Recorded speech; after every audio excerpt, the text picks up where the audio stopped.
कहानी में हम जानेंगे इतिहास का एक ऐसा अध्याय जो हमारे स्कूल की किताबों में नहीं है, जिसे ग्रीकों ने दबा दिया, लेकिन जो भारतीय गौरव का प्रतीक बनकर हमेशा जिंदा है। राजा पोरस बनाम सिकंदर, असली विजेता कौन था?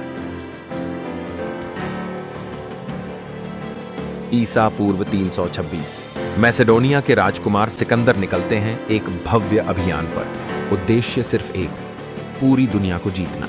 पारस, अफगानिस्तान, बाक्ट्रिया को रौंदते हुए वो पहुंचते हैं पंजाब की सरहद पर, जहां उनका सामना होता है एक साहसी राजा से, महाराज पोरस।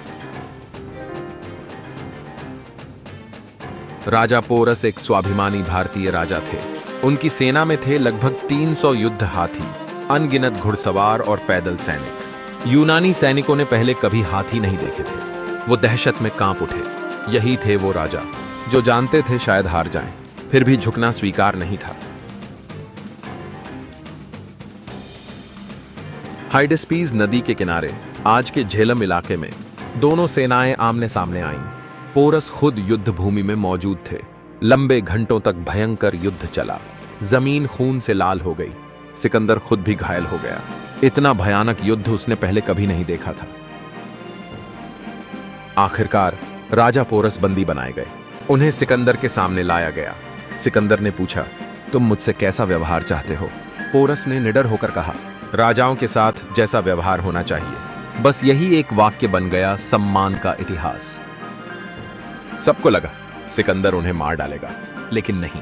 उसने पोरस को उनका राज्य लौटा दिया, बल्कि उन्हें मित्र के रूप में स्वीकार कर लिया। क्यों? क्योंकि सिकंदर समझ गया था, इस भारतीय राजा को हराया जा सकता है, पर छोटा नहीं किया जा सकता।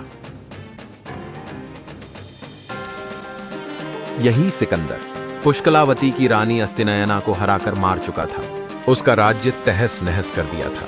यहां तक कि महिला शासक तक नहीं बच सकी। तो फिर पोरस क्यों अपवाद रहे? क्योंकि पोरस सिर्फ राजा नहीं थे, वो थे आत्मगौरव का प्रतीक। वापसी के रास्ते में सिकंदर ने माली राज्य पर हमला किया। पोरस ने उस राज्य को पहले ही आगाह कर दिया था। उन्होंने फिर से अपनी सेना के साथ युद्ध किया। इस युद्ध में सिकंदर गंभीर रूप से घायल हुआ। एक तीर उसके फेफड़े में जा धंसा। 3 महीने बाद वही घाव उसकी मौत का कारण बना। सिकंदर ने कई राज्य जीते, लेकिन भारत में उसकी यात्रा वहीं रुक गई, राजा पोरस की वजह से। पश्चिम का इतिहास उसे महान कहता है, लेकिन भारत का इतिहास कहता है, इस धरती पर कोई भी झुका नहीं। दोस्तों, सच्चा इतिहास सिर्फ युद्ध की कहानी नहीं है। सच्चा इतिहास है आत्मसम्मान की मिसाल। पोरस हार गए, लेकिन उनके स्वाभिमान के सामने सिकंदर को भी सिर झुकाना पड़ा।